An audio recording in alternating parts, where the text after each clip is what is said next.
Today's Wednesday, it's April 1st. My name's Adam Hebener. I'm the CEO of Modern Mortgage, and this is your Modern Minute for today. And guys, you know I've been walking you through kind of a framework to help you understand all of the big economic, macroeconomic, geopolitical things that are happening around you.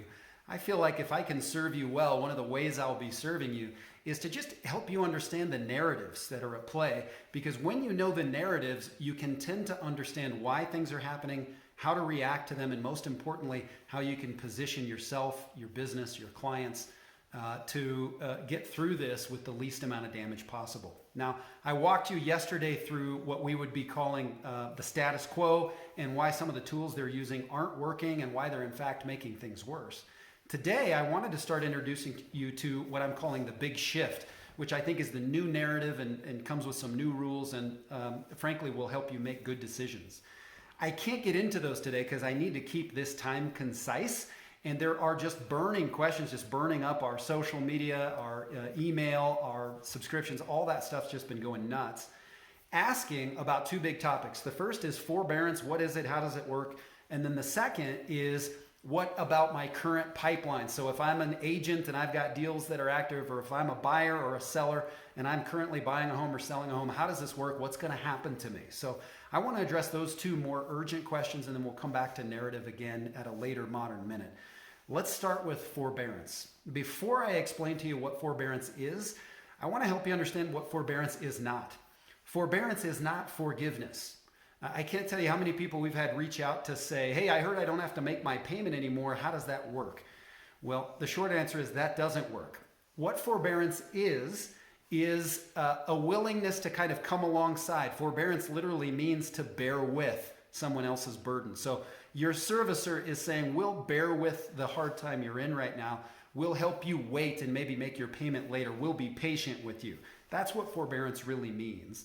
And what you need to understand about that is that each of the servicers is going to be different.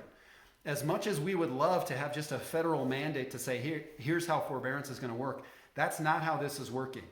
Each one of the individual servicers, whoever you make your payment to, is going to handle forbearance according to different rules and different ways. So we're seeing everything from automatic 6-month forbearance, meaning you don't have to make the next 6 months of payments, we'll deal with it later, to, hey, we'll deal with it one at a time. And so it's going to be really important for you to do the following. Go online, go to your servicer's website. So if you make your payment to, say, PennyMac, or you make your payment to any number, Wells Fargo, any number of servicers that are out there, you're going to want to go to their website. My recommendation is do not call, because if you call, you're going to be waiting in line for hours from what we're hearing. So reach out.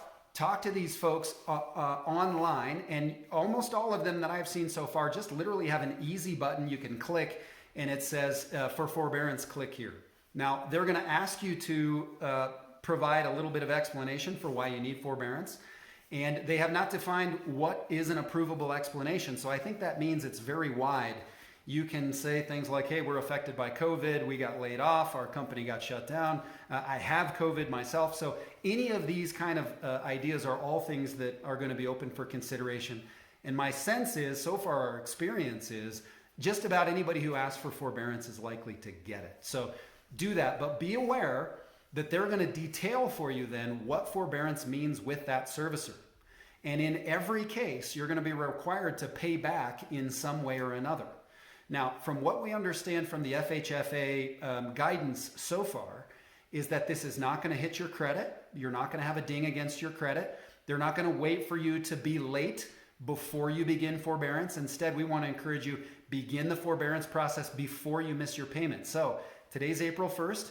If you missed your payment this morning and you feel like you can't make that payment, you need to get online right now while you're still in the grace period and apply for forbearance and try to get that applied starting now and moving forward. Now, when you do this, read the fine print, because some of you are going to experience a forbearance that works like this.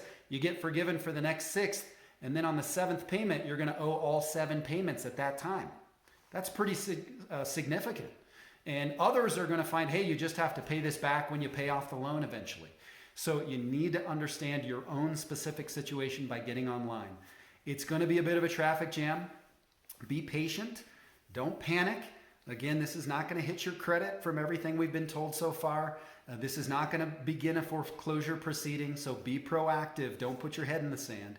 Click that little button and get started, okay? And I think that's very good news. That means not only is it not going to create a panic for you, it means it's not going to create a panic in the rest of the housing market. And that's really important, because when we don't have panic, we still have rational actors. And rational actors don't crash asset values, okay? So I think that's very, very good news, and I want you to be encouraged by it. Second topic is, what happens with the things that are actually in process right now? What do I do if I'm under contract, if I want to buy a house, or if I'm selling, is my buyer going to be available? Or if I'm an agent and I've got all kinds of clients I'm dealing with, what happens next? Well, here's what I would say. In terms of the guidance that we have seen for the mortgage market right now, I'm going to be very honest with you and tell you there is not a whole lot of guidance there that makes things very clear. Right now, most of the burden for doing the mortgage business is on frontline bankers like ourselves, or what you would call secondary bankers. So primaries and secondaries are really walking through this process with what I would call a degree of blindness. But here's what I can tell you from experience and from logic and from, I think, understanding these rules pretty well. What is very likely to happen is those loans that are supported by government-backed money and government-backed facilities are very unlikely to go away, even though you're hearing all kinds of panicked ideas like FHA is going to disappear, government loans are going away. Those kinds of things. I do want to say this. That is possible. It is possible. I'm not going to lie to you.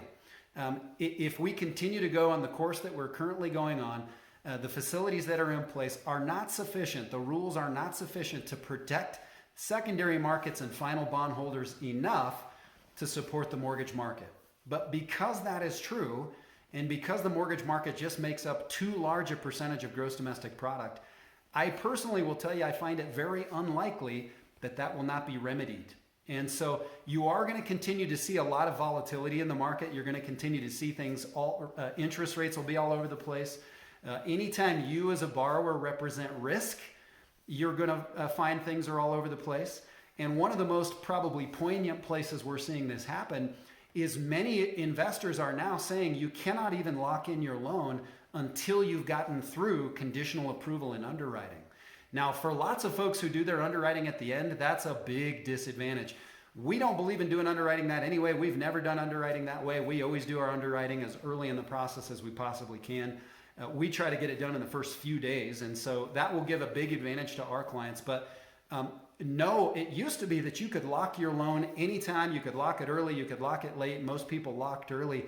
Now, you don't have that luxury. You can only lock, in many cases, once you've got conditional approval. Now, that won't be true of every kind of loan.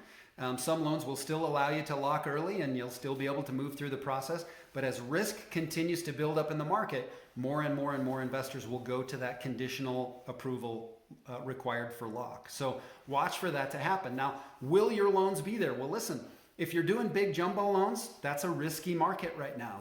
We've seen a lot of those evaporate. There are still a couple of providers, but they are kind of on again, off again. So that's going to continue to be an issue. Government loans, as far as we're concerned, we are not scrambling. We have very, very strong direct sources for government lending, and we feel confident that they're going to remain in place, particularly given the facilities that FHFA has provided for government lenders. So until we hear otherwise, we're going to continue locking and underwriting and moving forward in those kinds of loans. Fannie Mae, Freddie Mac loans, if you don't know what kind of loan you have, if your loan is below $575,000 roughly, you probably are not going to run out of underwriting, but you are going to find new measures to address risk coming in. So again, maybe locking later than you would. Another measure to address risk might be you're having your employment verified right at closing, maybe even 1 or 2 days after closing. And these kinds of things can now affect your loan. So here's the rule when it comes to this stuff. All you can do is be flexible. You're going to have to approach this with some level of flexibility and realize that the secondary mortgage market are not a whole bunch of big, mean, ugly bankers who don't care about the little guys.